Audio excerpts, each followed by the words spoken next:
timnas Indonesia kembali menelan kekalahan di babak keempat kualifikasi Piala Dunia 2026 zona Asia setelah takluk 0-1 dari Irak. Hasil minor ini memicu reaksi keras dari supporter dengan tagar Patrick Kluivert out dan Erick Thohir out menggema di media sosial. Ya kan?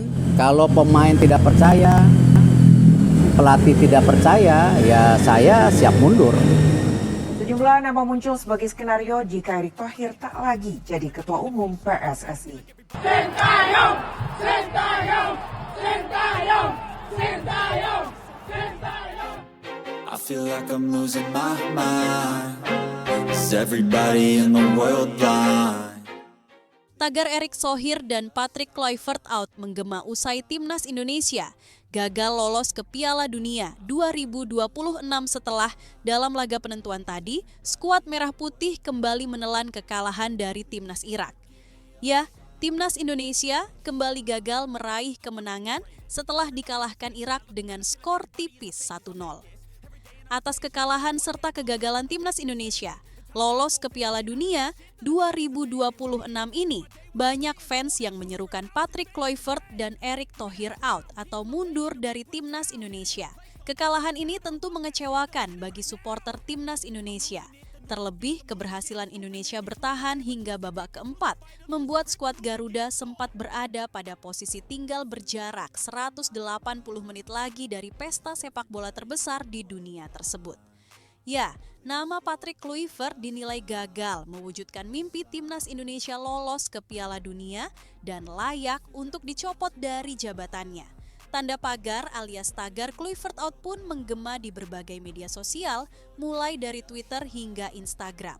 Tagar Kluivert out menghiasi kolom komentar di akun resmi timnas Indonesia. Mereka yang menggunakan tagar tersebut mengungkapkan kekecewaan terhadap Kluivert, termasuk soal strategi dan pilihan pemain di babak keempat kualifikasi Piala Dunia 2026. Selain Patrick Kluivert, para fans Garuda juga menyerukan Erick Thohir mundur dari PSSI. Pasalnya, Erick Thohir dinilai menjadi orang nomor satu yang harus bertanggung jawab atas kegagalan timnas Indonesia lolos ke Piala Dunia 2026. Karena Erick Thohir sudah melakukan keputusan yang sangat berani setelah ia mengganti Shin Tae-yong dengan Patrick Kluivert. Padahal di bawah pimpinan Shin Tae-yong, timnas Arab Saudi pun tidak pernah menang dalam 2 pertemuan di putaran 3 kemarin. Dan karena alasan yang tidak jelas, Erick Thohir mengambil keputusan dengan memecat Shin Tae-yong dan menggantinya dengan Patrick Kluivert, yang dimana ia masih belum memiliki pengalaman sebagai pelatih. Dan bak kena karma karena sudah memecat Shin Tae-yong. Timnas Indonesia bermain amburadul di putaran 4 dan harus mengubur mimpi untuk bermain di Piala Dunia tahun depan. Karena itu, para pendukung Garuda pun hilang kesabaran dan menyerukan Erick Thohir mundur dari PSSI. Dan jika mengutip dari pernyataan Erick Thohir beberapa waktu lalu, dia mengatakan jika dia adalah orang nomor 1 yang bertanggung jawab jika Indonesia lolos ke Piala Dunia. Dan jika diminta mundur, Erick Thohir menyatakan jika dia siap mundur dari PSSI jika memang dia diminta mundur. Kalau pendapat kalian setuju tidak jika Patrick Kluivert dan Erick Thohir mundur guys? Tulis komentar kalian di bawah ya. Terlepas dari itu, pengamat sepak bola nasional Muhammad Kusnaeni atau yang akrab disapa Bungkus menilai permainan timnas Indonesia saat menghadapi Irak menunjukkan peningkatan signifikan dibanding laga sebelumnya. Ia menilai performa skuad Garuda sudah layak mendapat hasil lebih baik. Menurutnya, di babak pertama Indonesia mampu mengontrol permainan dan menciptakan sejumlah peluang berbahaya. Penguasaan bola pun lebih dominan, dengan lini tengah dan pertahanan yang tampil lebih rapih dibanding laga sebelumnya. Hanya, penyelesaian akhir masih menjadi kelemahan utama. Ia menilai ketajaman di lini depan menjadi faktor yang belum maksimal. Meski banyak membangun serangan, peluang yang tercipta belum mampu dikonversi menjadi gol. Indonesia, kata dia, sebenarnya mampu mengimbangi bahkan menekan Irak pada sebagian besar waktu babak pertama.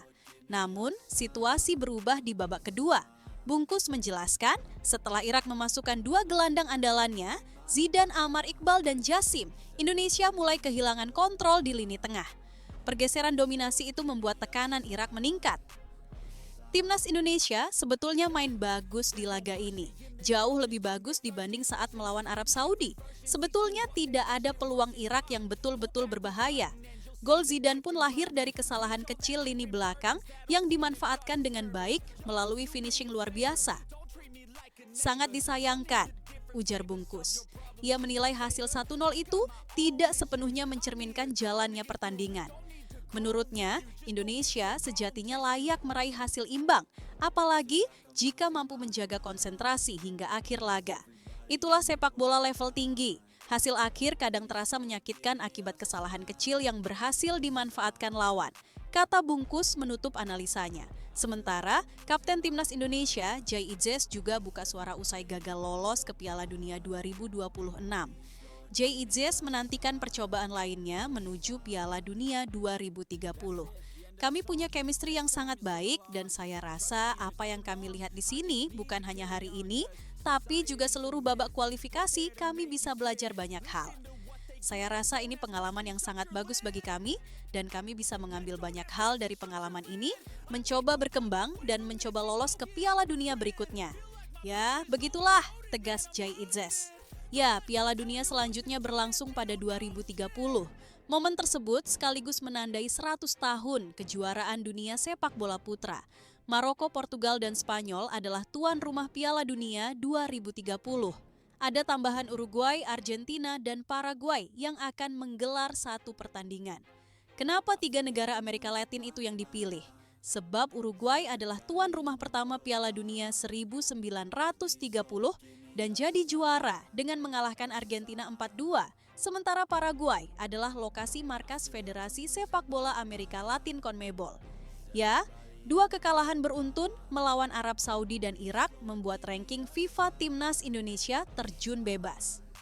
Sebelum melawan Arab Saudi dan Irak, Timnas Indonesia sempat berada di peringkat ke-119 dunia dengan jumlah poin 1015,94 poin.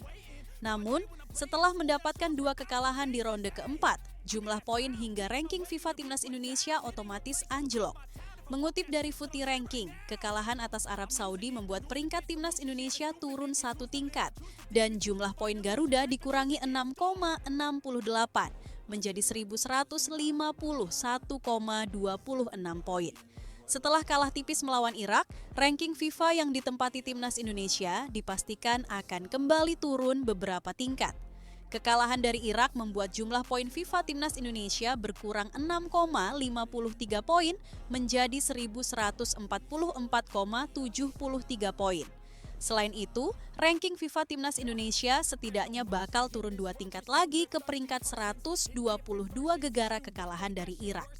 Berkurangnya poin membuat target Timnas Indonesia menembus ranking 100 besar dunia di peringkat FIFA kian sulit dijangkau.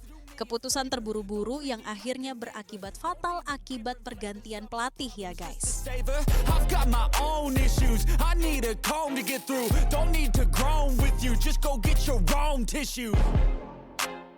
I feel like I'm losing my mind. Is everybody in the world blind? Please, Lord, give me a sign.